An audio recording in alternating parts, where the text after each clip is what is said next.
When we get that ready, we're going to talk about it. But still on women's football, yes, we saw the champion shield, Rivers Angels, we can call them the champion of champions. They did so well. Just as I haven't spoken to you since we saw the championship. What's your take after seeing women's football in display? Always a pleasure. Always a pleasure. Beautiful brand of football.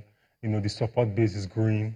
The entire idea is being packaged properly. Aisha Falode and the team, you know, trying as much as possible to wrap up so many ideologies around the football. They're talking about girl-child education as well, and they're bringing the headquarters, as in bringing the tournament, the competition, the match itself to Lagos. You know, puts it at the center of Nigerian media. You know, giving them an opportunity to get the necessary mileage required to actually launch. You know, for the season ahead, and right. Great job. They did fantastic match itself. Rivers and just winning, and I must give kudos to her for what she's done. That's right. So well done to the Nigeria Women Football League. Let's go back to that talk on Asisa Toshola. She says, look, we can get better with football in the country, but that's only when we give it some support.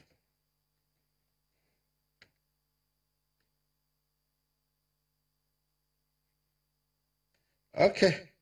We're waiting to get that. But then before we listen to Astashola, let's listen to Aisha Falode. She's saying the league is getting ready to commence, but when it comes, it will be very, very competitive.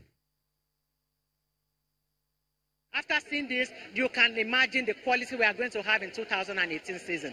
I can't wait for it to start. The competition in the 2018 season is really going to be high. The quality of play is going to be intense. It's going to be close. Only the best is going to go to the finish line. You won't know who has won the league until the very last day with what we saw with the Champions Shield. The Champions Shield, new innovation, because we realized we have to keep activities going in the Women's League for the brands that we are looking for, so know that it's not just a one-off thing. So I'm calling for support.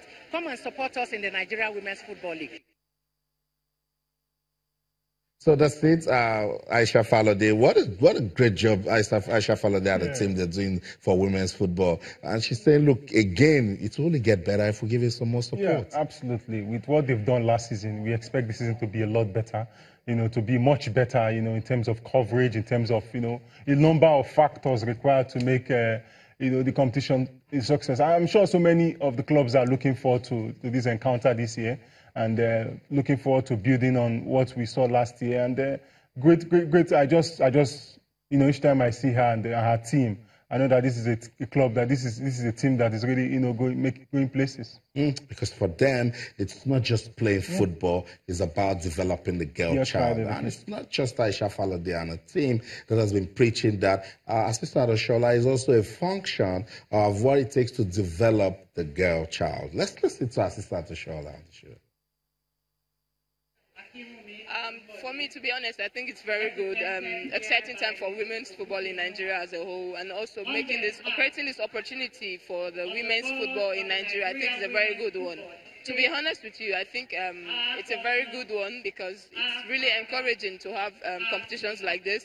Starting this time, it means we are growing every year. The women's football is getting much more recognition, better people we have better board members now.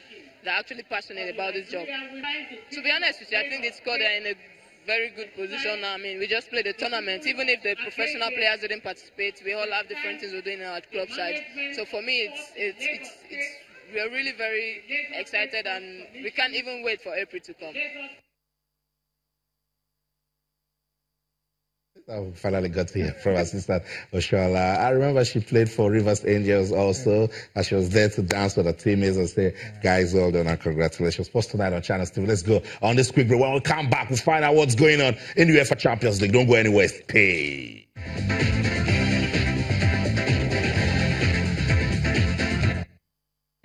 I don't know of anything that made me feel so happy to be with the children and the grown-ups. This is really joy to my heart. I didn't realize that people love me so much. From Virginia, that's for you. Oh, look at that.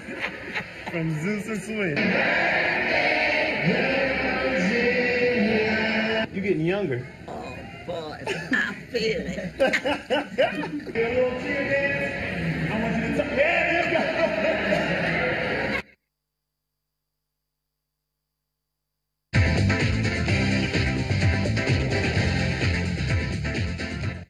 Do you remember her, the old lady? Yes, Virginia McLaurin. She famously danced with former U.S. President Barack Obama when she visited the White House. Then she was 106 years old. Now she's getting ready to celebrate her 109th birthday. And she's a big fan of basketball and the Globetrotters. They stopped by to show us some love. Each time I mean, fantastic, fantastic hosting. Yeah. You know, people don't live that long these days. And, I mean, 109. And 9 years, I mean. What else is left? Yeah, seated in a wheelchair. You saw right there.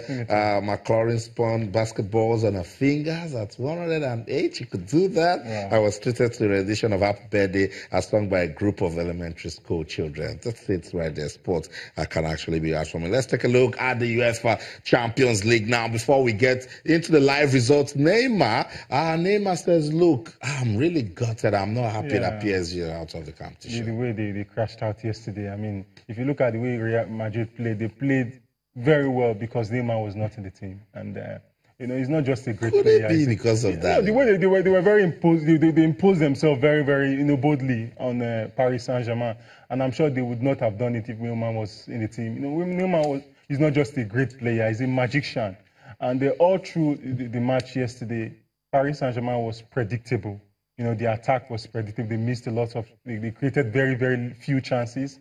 And they really missed, you know, the creative ability of Neymar. And so sad, you know, they lost the way they did. And it's painful. This is really the competition they want to excel in. Immediately got that foot injury.